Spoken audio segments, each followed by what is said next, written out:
we left off, and we were just starting to talk about titrate. Well, we're going to start talking about titrations. And basically, a titration is a procedure to determine the concentration of an unknown in a solution. So generally, what happens is we know the volume of the unknown. We know the chemistry too, right? So we know what chemicals are in our unknown, but we don't know the concentration. The concentration is unknown. The composition is known, so I know what's in here. And then we have what we're going to call a titrant. So the titrant is the other chemical that's going to react with what our unknown is. Now, in the case of the titrant, we know both the concentration, and as you're going to see, we're going to know what volume is used to react with our unknown. Now, everything that I'm going to talk about, you could actually switch. So those of you who have lab, you're going to do a lab where you actually know this, the concentration and volume of this, and your unknown is going to be in your burette. And it doesn't matter. It's all the same. The math is all going to be the same. Okay. Okay, but in this case, this is our unknown, and this is our titrant. Again, a chemical of known composition and concentration. So in this case, we're going to do an acid-base titration, but there's all kinds of different titrations. We're going to talk about acid-base titrations. Later on, we're going to talk about redox titrations. Okay, and there's other titrations as well. And they're all treated exactly the same way. So in this case, we have let's say this is an acid. Actually, let me look at that. Okay, so let's say that this is potassium hydroxide. So I know it's potassium hydroxide. I know the volume of the potassium hydroxide solution, but I don't know the concentration of the potassium hydroxide. Let's say this is an HCl solution. And I know that that HCl solution has a concentration of 0.101 molar. So I have 15 milliliters of my unknown concentration potassium hydroxide here, and my titrant, which is HCl, with a known concentration of 0.101 molar. I have added an acid-base indicator to this solution so that when we hit the equivalence point, and right now, I'll briefly say the equivalence point is the end of the reaction. And the end of the reaction is when we reach equilibrium. So anytime we talk about the end of a reaction, we're simply saying we reached equilibrium. That's it, okay? So at the end of this reaction, which we'll call the equivalence point, the indicator is going to change. So I'm going to start adding my acid, and I'm going to start to see the indicator change, and then it's going to go back to clear again. And so I'm going to add 1 drop at a time at this point until the solution changes color and remains that color. Okay, it doesn't change anymore. So now I know the volume of my titrant. I knew what I initially started at, right? I'm just going to read the meniscus. I know what I initially started at, and I'm going to read the meniscus again. And I'm going to know then the volume of the titrant, the standard that was added. So now I know the molarity and I know the volume. And of course, if we know the molarity and volume of a solution, we know how many moles of that solution that we used. Okay. So from the moles of my titrant, I'm going to be able to relate that to the moles of my unknown.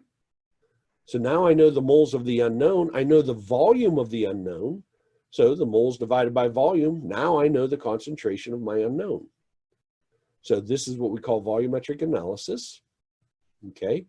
And it's just a way of determining the concentration of unknowns, which is important in chemistry. We do that all the time. Okay. So an acid-base titration curve is simply a plot of the pH of the solution against the volume of added base. Now, this is for again, in this case, we're titrating an acid with a base. The example I gave, we titrated a base with an acid, okay? So we can use a titration curve then to choose an appropriate indicator that will display a Keller change when the titration is complete. So the first thing we have to do is actually use a pH meter. Okay, so we're going to use a pH meter to create the acid-base titration curve. Again, you'll be doing that in the lab for those of you who have lab. So you're going to create a titration curve using a pH meter and slowly adding either your acid to your unknown base or your base to your unknown acid. Okay, and that's going to look like this. So again, in this case, we are titrating a strong acid with a strong base. So this is what a pH curve is going to look like for the titration of a strong acid with a strong base. So at first it was very acidic, right? We have a pH of 1, which means that the concentration of the HCl, the original concentration, must have been 0.1 molar, right? Because the pH would have been the negative log of that. So we actually know that it's 0.1 molar to begin with. Then we start to add the base. Okay, so here's our base, and we start to add it. The pH just kind of climbs up a little bit, because again, we're neutralizing the acid. And then all of a sudden, it goes straight up. So now you can see we're going from the pH was just slowly rising, and now all of a sudden the pH is rising really, really fast. It goes from acidic, passes through neutral, and as we add more and more base, it becomes more and more basic until, again, adding more and more base really has little effect on the pH of the solution. Okay, so the equivalence point is the point at which, again, this is the end of the reaction. We have reacted all of the original acid with base. At the equivalence point, there is no more original acid or original base. Now you understand why I'm in a few slides here, you're going to understand why I'm saying the original acid and the original base. Because for weak acids and weak bases, there's going to be a caveat that an equilibrium is established. So again, at the equivalence point, we reach the equilibrium of the reaction. So again, at the equivalence point, the end of the reaction, we have a stoichiometric amount of both the reactant and the unknown that we're using. So in other words, we're going to have the same moles of this and this. We have equal moles of this and this because they've completely reacted with one another. That is the equivalence point. Okay. Stoichiometric amount simply means we have the same amount of both. So now for the titration of a strong acid and a strong base, right, our product in that case is going to be sodium chloride. Well, sodium chloride is a non-hydrolyzable salt. So this is going to become really important. So when we're doing titration curves, we're going to have to worry about any hydrolyzable ions. But in the case of sodium, that's a conjugate acid of a strong base. It doesn't hydrolyze. In the case of the chloride, that's a conjugate base of a strong acid. It doesn't hydrolyze. So at the equivalence point, the pH is just going to be 7. It's going to be neutral. Okay? And again, that's because we formed a non-hydrolyzable salt. Any questions with that so far? Now, if we do the opposite, right, and we titrate, oh, I'm sorry, no, we're still doing the same one. I don't know why it shifted. Okay, so note that the pH barely changes from a pH of 3 the whole way to a pH of 11. If you look at the volume, that actually is just a couple of drops, okay? This region here represents less than 1 drop, literally 1 drop of our base caused the pH to change that much. We're going to use this to our advantage. We need to choose an indicator that changes Keller right around the equivalence point. So if you remember, I showed you that list of indicators earlier in the last chapter. Well, one of those indicators was phenolphthalein. And phenolphthalein changed colors at a pH of about 9. Another one of those indicators was bromocresol green. Bromocresol green changes pH right above 4. So notice that in both of these cases, the pH indicator is changing in this very sharp portion of the curve where we have this inflection. So for this titration, we could use either phenolphthalein or bromocresol green. And we're going to get, believe it or not, identical results from using both of them. Like I said, this whole region here represents one drop. So no matter what, both of them are going to change color at the same time. And it is, believe it or not, really accurate. Okay. Okay, so that's what we do. We create a pH curve by simply using a pH meter, and we're going to add a given volume, and we're going to record the pH. We're going to add another given volume, and we're going to record the pH. And we're going to keep doing that as we go along. We're going to add a little bit, record the pH, add a little bit, record the volume and the pH, and continue to do that, and that gives us our titration curve. So that's what we do experimentally. Now, once I do that, I never have to create the titration curve again. I know exactly what indicators I can use to titrate this acid. So from now on, any new HCl solutions that I don't know their concentration of, I can use either one of these indicators to do it and do it relatively quickly. The pH meter method is very slow and it takes a lot of time to do. Okay. Okay, so let's try an example then.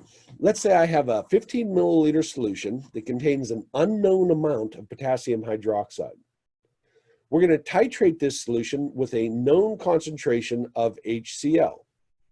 And so the potassium hydroxide, a strong base, is going to react with the hydrochloric acid, a strong acid. And of course, then we're going to form our salt, which will be the potassium chloride. Okay. And then the H plus and the OH minus are going to form H2O, our liquid.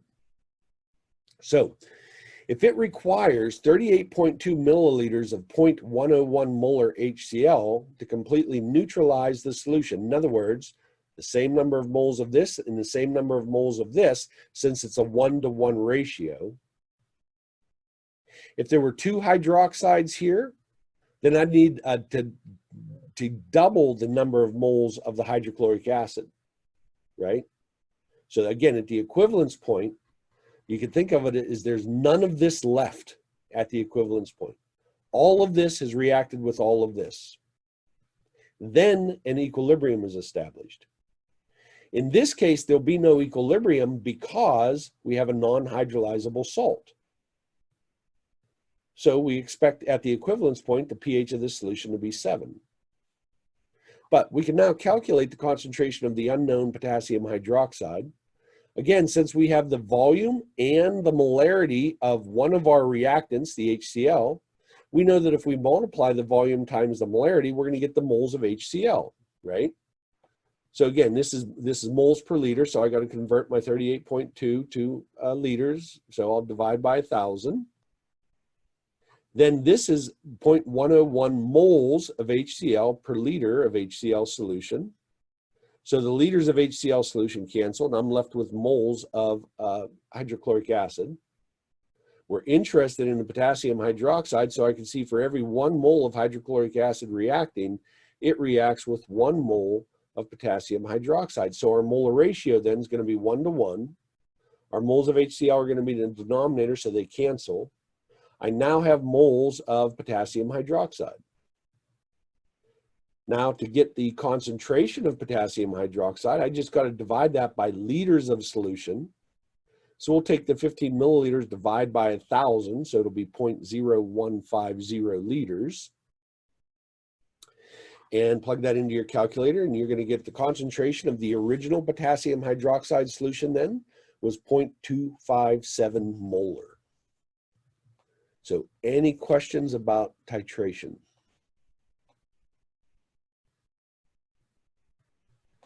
So again, you're going to do, for those of you who have lab, you're going to do this kind of stuff a lot in the lab. Okay, this is a very common practice in chemistry. Okay. Let's look at the titration curve, this time of a weak acid with a strong base. Now, the titrant is always going to be either a strong acid or a strong base. Okay, it's always. So the titrant's always going to be either a strong acid or, in this case, a strong base. So we're titrating a weak acid, nicotinic acid, with a strong base, sodium hydroxide. So again, we see the initial pH of the nicotinic acid. Now, this time I can't tell you exactly what the concentration was because nicotinic acid's a weak acid, and of course, its initial pH is going to depend on its Ka value. We're assuming that we don't know any of that right now. So here is the initial pH of the nicotinic acid solution. We start to add the strong base, the sodium hydroxide, and we can see that there's an initial kind of sharp increase, but then slowly rises again. Notice it's not as sharp as the strong acid, strong base titration. Then as we start to reach the equivalence point, again, where we have equal moles, stoichiometric amounts of sodium hydroxide and then nicotinic acid. So at the equivalence point, there is no original sodium hydroxide left, and there is no original nicotinic acid left. Zero of both of them. That is the equivalence point, okay? Notice that the pH range is much shorter for the titration of a weak acid and a strong base compared to the strong acid, strong base titration. Equivalence point, again, we now have no original nicotinic acid or sodium hydroxide. But why is the pH not 7 this time? Well, you got to think of the salt that was formed. The salt's going to be the sodium and then the nicotate anion. Well, the sodium ion is non-hydrolyzable. It's the conjugate acid of a strong base, so it's not going to hydrolyze. But the nicotinate anion is going to be a weak base. Since nicotinic acid is a weak acid, its conjugate's going to be a weak base. And that nicotinate anion is going to hydrolyze. It's going to react with water to form more nicotinic acid and leave behind OH minus. So if it's leaving behind OH minus, that means we're going to have a pH that's greater than 7. It's going to be slightly basic. Again, because the conjugate base of this weak acid will hydrolyze. Okay? And we're going to be able to quantify all of this here shortly.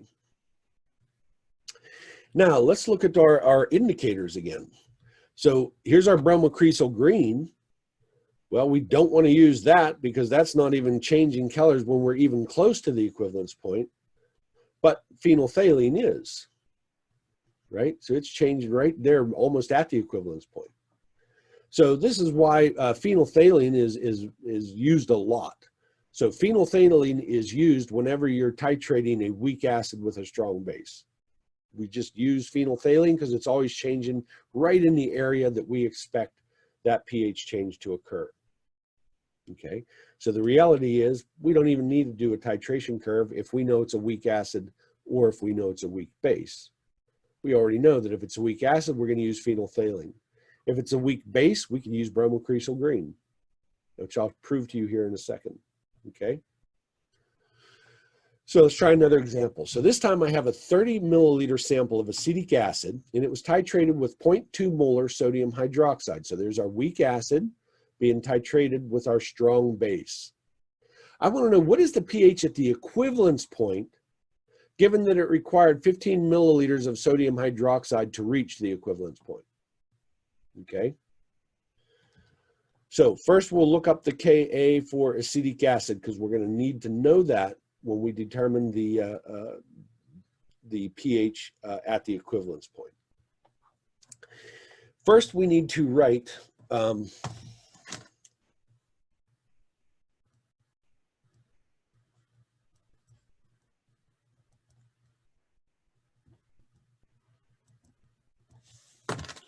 first, let's write the titration reaction. Now notice for a titration reaction, I use a single arrow. Again, do your homework problems. In the solutions, I am very clear about differences between titration reactions and then the equilibrium reactions that occur at the equivalence point, okay? So again, here we have our acetic acid. This is our unknown concentration of acetic acid. We're adding the sodium hydroxide. I'm just writing it as hydroxide because, again, we know sodium hydroxide is a strong electrolyte. It's going to dissociate into the sodium ion and the hydroxide ion. The sodium is not going to react with acetic acid, and nor is it going to hydrolyze. It's not going to change the pH.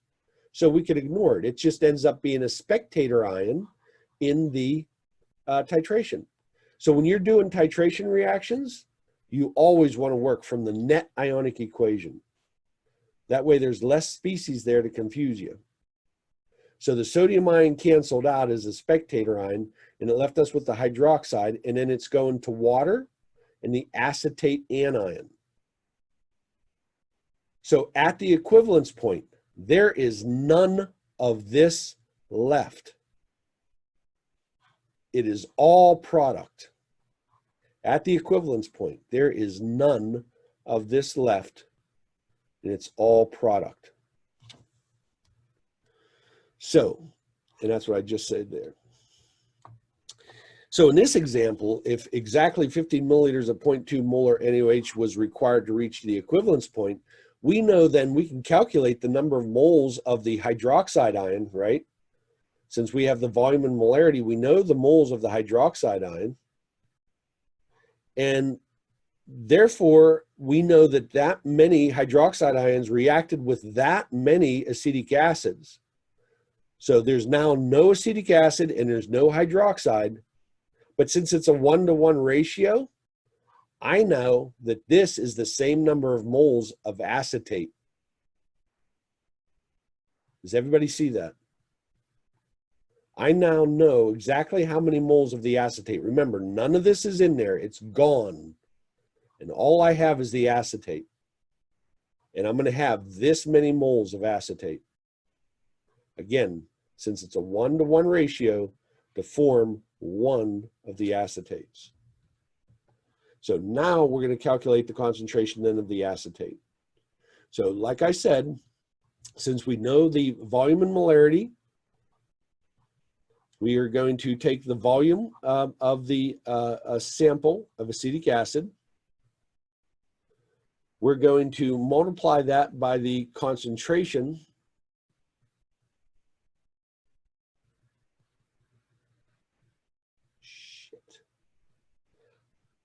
Okay, I changed these slides slightly from the concentration of acetic acid to the concentration of sodium hydroxide, and I forgot to change it in the actual slide, which is an issue. Okay, so basically what we do, ignore this. It's going to be the, it's going to be 0.2 molar sodium hydroxide times the 15 milliliters, or this would be 0.015 liters, and this would be 0.2 moles of sodium hydroxide. Then, so this would be the 0.2 moles of hydroxide. Then this ratio is going to be 1 mole of acetate for the 1 mole of hydroxide. And when you do that, you're going to get this number, I think. So it'll be 0.015 times 0.2. Yeah, you're going to get the same number. So again, this should be 0.015 liters, and this should be 0.20, and this would be the hydroxide ion, and then this would be the hydroxide ion. So I got to change those to the hydroxides. Okay, so I had it a different way, which didn't make sense. This is the way you would actually do it in the lab. Okay, so now that we have the moles of the hydroxide, we know then that the molar concentration of the hydroxide is going to be the moles that we have, and then the total volume, right? At the equivalence point, we originally started with 30 milliliters, but we added 15 more milliliters of solution. So at the equivalence point, we actually have 45 milliliters. Okay, so does everybody follow that? okay? Okay, so now we know exactly how much acetate. So what is happening at that equivalence point? Well, the acetate hydrolyzes. That means that the acetate reacts with water, plucks off a hydrogen to form acetic acid. Now, this is not the original acetic acid that was in the solution, and it leaves behind the hydroxide. So at the equivalence point, we have this equilibrium. So to determine the pH, got to set up an ice table. Okay, we now know that the concentration of the acetate from the last slide was 0.0667 molar. We know that there was no acetic acid left initially. And again, we're assuming that the self-ionization of water, there was no hydroxide, is going to be minimal contribution.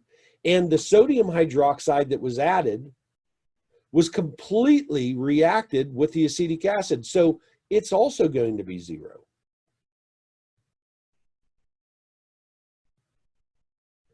Okay, any questions so far? Everybody following what's going on? Okay, so now you would set up an ice table. I'm not going to go through the steps because this is what we've done over and over again for these types of reactions. But we're going to set up an ice table. Our initial concentration of the acetate would be 0.0667. The initial for the acetate would be 0. The initial for the hydroxide, 0. The change would be -1, +1, and +1. We'd add up the initial and change. We're going to set up a Kb expression, right, because we have the hydroxide. We're going to get the Kb from the Ka, right? Since the Kb is equal to Kw over Ke, that'll give us our Kb, which we're going to determine as 5.55.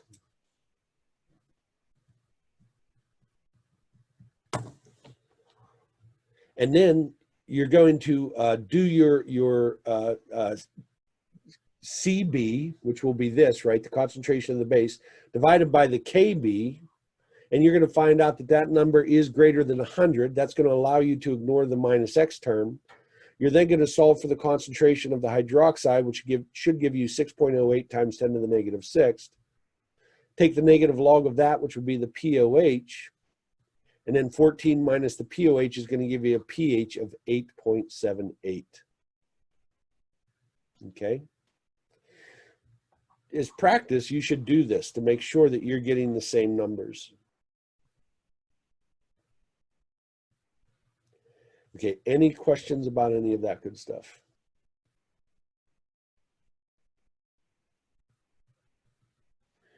Again, just as important to solving these problems is understanding what's happening. If you understand the chemistry that's happening, solving the problems are not going to be that bad. If you have no idea what's going on, you're not going to be able to solve these problems. One of the hardest parts I've noticed for students is coming up with this equation right here for the equivalence point. Again, make sure you're doing your homework, and when you have questions, please ask. I'll do everything I can to make sure that you understand what's going on. Okay. Let's look at the titration curve then for a weak base with a strong acid. So notice it's just basically flipped. Again, we're titrating a weak base, ammonia, and again, the titrant is always going to be a strong, in this case, a strong acid, titrating our weak base. So here's the pH of our weak base solution at the beginning. And then again, we start adding small volumes of HCl and recording the pH with each addition of the small volume of HCl until we form this curve. Again, you'll notice that it is much shorter change in pH than we've seen for a strong acid, strong base. Again, it's just basically flipped. This time we can see at the equivalence point, the pH is acidic, okay? And again, That is because we're going to form the salt, right? We have an acid reacting with the base to form the salt. The salt in this case is going to be NH4 plus Cl minus, or ammonium chloride. The chloride, of course, is the conjugate base of a strong acid and won't hydrolyze. But the ammonium ion, NH4 plus, is the conjugate acid of a weak base, so it will hydrolyze. When it hydrolyzes, it's going to give up a proton to water to form hydronium ion, the acid, and NH3. So therefore, we increase the hydrogen or hydronium ion concentration, and that's why it is acidic at the equivalence point. Okay, so that's why it's going to be acidic at the equivalence point. And notice this time our greatest change occurs from about a pH of 3 to about a pH of 7. So we want to choose an indicator that changes color in that region. Well, we could have used bromocresol green, would have worked, but we could have also used a methyl red. Okay, so methyl red goes from red, in this case it's going to go yellow to red as the at the equivalence point. Okay. Now let's talk about polyprotic acids. So here's an example. We have a diprotic acid. It's a weak acid, H2A. And we're going to titrate it with a strong base.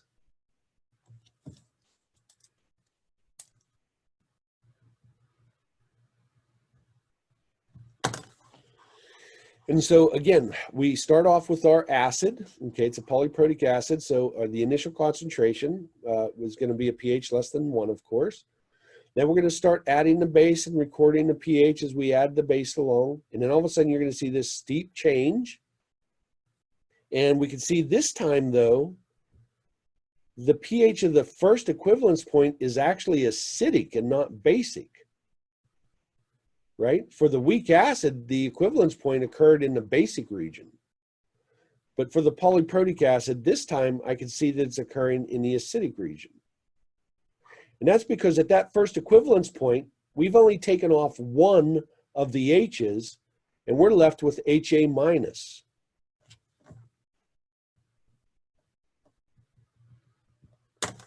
Well, HA minus is an oxoacid anion, right? It's acidic. So at that equilibrium, it's still acting as an acid. But then as we add more and more sodium hydroxide, okay, we reach a second equivalence point. At that point, we now just have the A2 minus, the conjugate base, all by itself. Well, that's going to hydrolyze. That's going to react with water to pick up a hydrogen from the water, leaving behind the hydroxide, OH minus. And that's why at the second equivalence point, we end up with a basic solution. Okay. And if it was a triprotic acid, you'd have another step. Now, keep in mind for each one of these steps, notice how the range here was 4 to 8. And then all of a sudden the range dropped from 11 to 13. And as you go with more and more and more of the acidic protons, these ranges get shorter and shorter and shorter and become very, very difficult to see. And as you're going to find out for those of you who have lab, it would become very difficult to quantify where that third equivalence point was from just a pH curve. Okay. Okay, so again, it is 50 milliliter aliquot of the hypochlorous acid. Again, because it's hypo and OUS would have been replaced, would have replaced ITE. This is a hypochlorite ion. And because it's an acid, of course, it would be the H plus O, HClO minus. Of unknown concentration, was titrated with 0.15 molar sodium hydroxide. So basically we have the reaction, we have the hypochlorous acid being titrated by our sodium hydroxide. A titration is always going to be a single arrow, okay? So the titration is going to be a single arrow. And of course we have an acid-base reaction here, so the H plus is being donated to the base. And so basically we have the Na plus and the ClO minus, right? So we have the cation and the cation and the anion, and then the H and OH would be H2O, or of course that is our solvent, liquid solvent. And again, sodium salts are going to be soluble. So that would be aqueous. This would be aqueous. It's a strong base. And this is also going to be aqueous because all acids are soluble, just like neutral nitrogen-containing molecules are. Okay. Okay, so there's our titration reaction.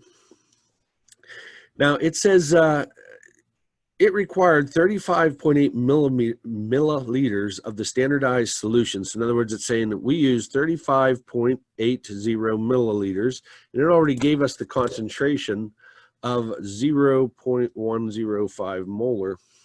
So it required 35.8 milliliters of the standardized sodium hydroxide solution to reach the equivalence point. And of course, the equivalence point is when there is none of the original acid left or the added base. All of this is gone, and all we have is product. So what was the concentration of the hypochlorous acid in solution? So in other words, I want to know what was the original concentration. That's important because, of course, concentration is the number of moles divided by volume. Well, if it was the original concentration, that was the original volume. Okay, so, and then we'll come back to this second part here in a minute. So it says,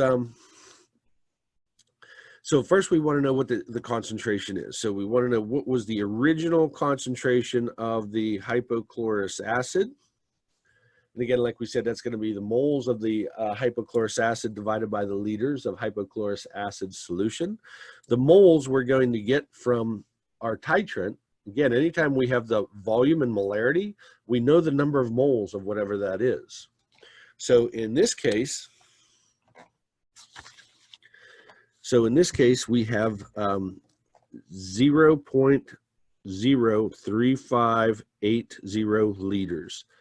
All I did was divide that by 1,000. The molarity is 0.105 moles of sodium hydroxide per liter of solution. So now I can see the liters cancel and I have moles of sodium hydroxide. But of course we want moles of the hypochlorous acid, so we'll need to go to the balanced chemical equation for the molar ratio. I need the moles of sodium hydroxide to cancel. And I'm interested again in the moles of the hypochlorous acid. And I can see that that is a 1-to-1 mole ratio. So that cancels. And then that leaves us, we've got to divide by the volume. Now again, the original volume of the solution was 50 milliliters or 0.05000 liters. So now I have my moles per liter of solution. You'd plug that into your calculator and you get 0.07518 molar. We have what? 4 sig figs, 4 sig figs, 3 sig figs exact. So this will be 3 sig figs. So the original concentration was 0.0752 molar. Okay. Okay, any questions about that? So that was just our Chem 110 stuff.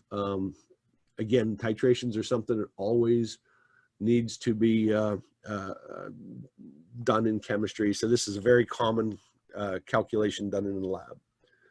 Now, the second part of this question, which this is not going to be enough paper. The second part of this calculation, this question says, what is the pH of the solution at the equivalence point? Okay, so this is the second part of this question. Now, the question is what's happening at the equivalence point? Well, at the equivalence point, the only thing left is this. So basically, we have this sodium hypochlorite in solution. Now, it's a strong electrolyte, so single arrow, right? It's going to dissociate into its individual ions.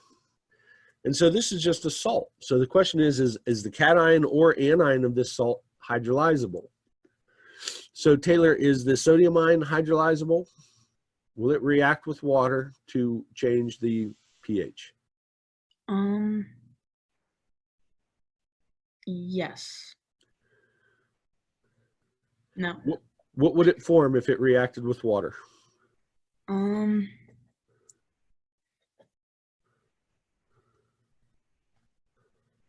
NaOH.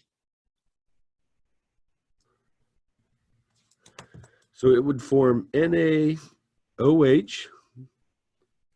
and leave behind H plus. Is that going to happen? I'm sorry, you cut out there for a second. I'm What'd you sorry, say? is this going to happen? Will I form sodium hydroxide? No. No, because sodium hydroxide is a strong base.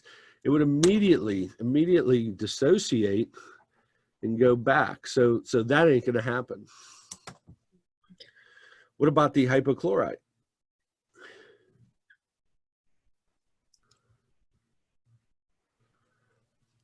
What would it form? Be HCl. Pardon me? Would that be HCl? Not HCl.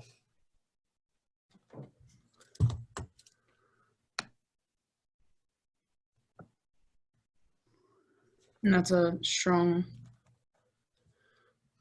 acid, I think. It's not going to form HCl. Oh. If we could think of this as being H plus plus OH minus, what is this going to react with, the H plus or the OH minus? The H plus. And form what? Oh, HClO. Yes. Is HClO a... That's what I meant to say. I just forgot to say the O. Is it a strong acid?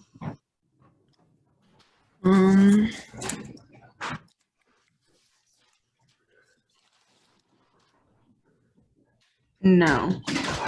No. Okay, because the 6 acids that you must know that contain the chloride is hydrochloric acid, HCl, and perchloric acid, HClO4.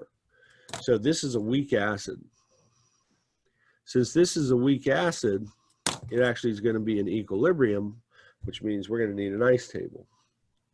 So the reality is, at the equivalence point, we have this happening. We have the ClO minus reacting with water to form hypochlorous acid. Now, this isn't the original hypochlorous acid. This is new. This was generated from the hydrolysis of the products of this titration. So again, titration, a single arrow. What occurs at the equivalence point, if we have a weak, the conjugate of a weak acid or a weak base, is going to be some equilibrium. And then again, the H plus is going to go to here. And so that's going to leave me with the OH minus, right? We're going to have the H plus going like that. Okay. Okay, so there we go. So now, again, like I said, we have a weak electrolyte, so we're going to have to set up an ice table. We're looking for the pH, right? We want the pH of this solution. What is the pH? So we'd have to set up an ice table. Now, what is going to be my initial concentration of the hypochlorite ion? Kaylee, what do you think?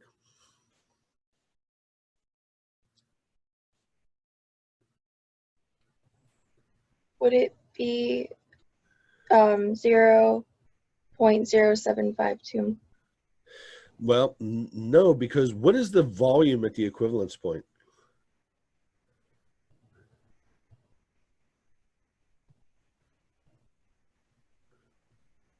$35.8 milliliters.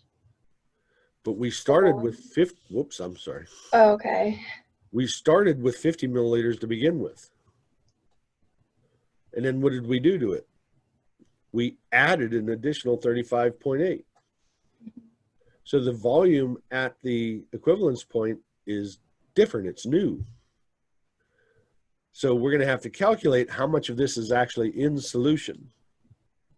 Okay, so we're going to start the same way that we did before. So this time, though, we want the initial concentration of the hypochlorite. So again, it's going to come from the same reaction.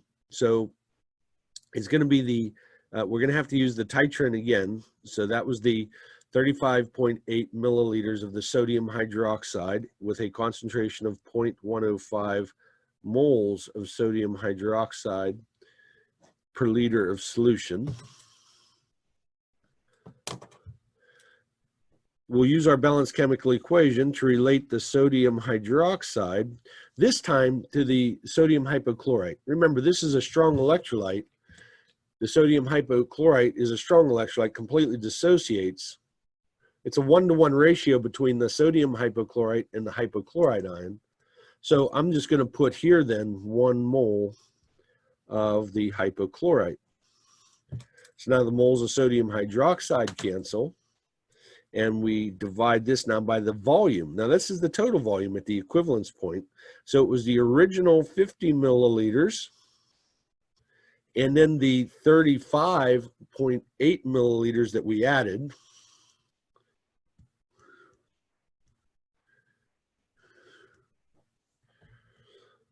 So this would be a mixed operations, but this would be the total volume. So the denominator part here would be 0.08580 liters. Let's see, we have 1, 2, 3, 4, 5 passed, 1, 2, 3, 4, 5 passed, so 1, 2, 3, 4, 5 passed. And that would give us a value then of 0.043811. And that's going to be moles per liter or molar or hypochlorite ion. Okay. Any questions about that? Any questions so far? I'm a little confused how you compared between both equations, the the CLO and NaOH. Because this, right, is really this, because this is a strong electrolyte. So the reality is I could get rid of this spectator ion. That would be CLO minus. This would be OH minus. Oh, okay, I see that. Okay. Any other questions? Okay, so that gives us the initial concentration then. So that is the 0.0438. I'm just going to write it like this, but in any subsequent calculation, I, of course, will use the unrounded value. Okay, now, how much of the hypochlorous acid is at the equivalence point? So how much hypochlorous acid is at the equivalence point?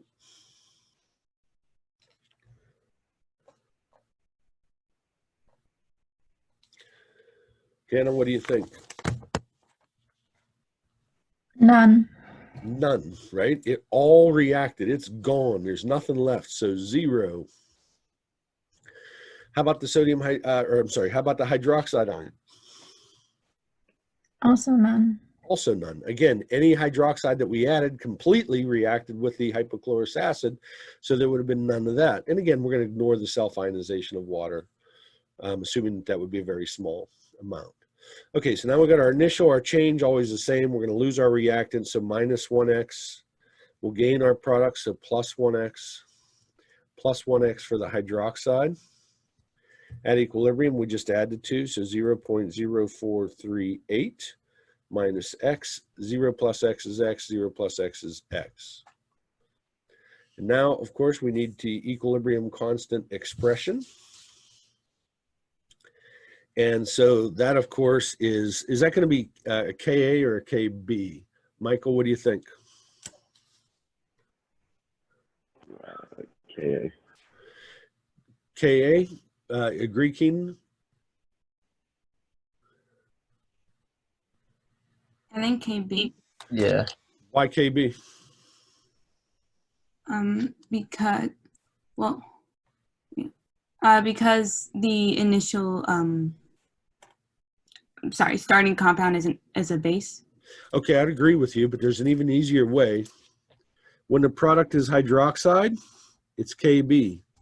When the product is an acid, H plus or H3O plus, it's going to be a Ka. But you're right, this is a base, so it's going to be a Kb. But we could also see that in the products. Okay, so this is going to be Kb is equal to the concentration of our products divided by the concentration of our reactants. And again, of course, they're all raised to the coefficient in the balanced chemical equation, which in this case, they're all 1. Okay, now we need the Kb, and of course, the Kb is going to be related to the Kw. We know that the product of Ka times Kb is equal to Kw, so we could rearrange it. We know that Kw is 1.0 times 10 to the negative 14. We'll need to look up the Ka for hypochlorous acid. So you'll just do that by looking in the tables of chemical data. So that's 2.9 times 10 to the negative 8. And so we'll just plug that in here. So that is 2.9 times 10 to the negative 8. And that's going to give me a Kb then of 3.448 times 10 to the negative 7. And that would just be the 2 sig figs. So we can now plug that in to our equilibrium constant expression. So that is going to be 3.44 times 10 to the negative 7 is equal to x and x. So that's going to be x squared over the 0.0438 minus x. Of course, we don't want to have to solve the quadratic formula. So in this case, again, it's just an acid base. Again, this is the only time that this works. So this is a B, so it's going to be Cb over Kb, and it only works for acid-base reactions. Okay, otherwise we just have to make the assumption to ignore the plus and minus x terms and go back and check it after we're done. So the Cb in this case is the initial concentration was 0.0438 and the Kb was 3.4 times 10 to the negative 7. That would give you a value of 1.27 times 10 to the 5th, which is definitely greater than 100. So that is going to allow us then to ignore our minus x term. So now we just solve, we just simply say that x squared is equal to, so x squared is equal to 3.448 times 10 to the negative 7. And then we'll bring this over. So we're going to multiply both sides by the 0.0438. And I'm going to go to my unrounded value 1. And that is 3 sig figs. So 3 sig figs. Okay. And then, of course, we want to get rid of the squared. So we're going to take the square root of both sides. And so x then is going to be equal to, x is going to be equal to 1.229 times 10 to the negative 4. And we have what, 2 sig figs. Okay, so there's that now, right? Okay, but X is the hydroxide ion concentration. So again, you have two choices. You could use the relationship Kw is equal to the hydrogen ion concentration times the hydroxide ion concentration, or we could find the POH. And so the POH is simply going to be the negative log of the hydroxide ion concentration, or 1.229 times 10 to the negative 4, which would give us a value of 3.9104. This is 2 sig figs, so this will be 2 decimal places. And then, of course, the pH plus the POH is equal to 14, so the pH will be 14 minus the POH. And that'll give you a value then of 10.0895. 2 pass, so this will be 2 pass, so 10.09. So the solution is going to be basic, and that's exactly what we would have thought, given the fact that the hydrolysis of this salt increases the hydroxide ion concentration.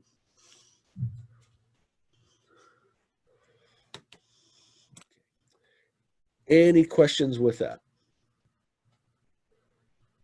So definitely you need to know how to calculate the pH at an equivalence point.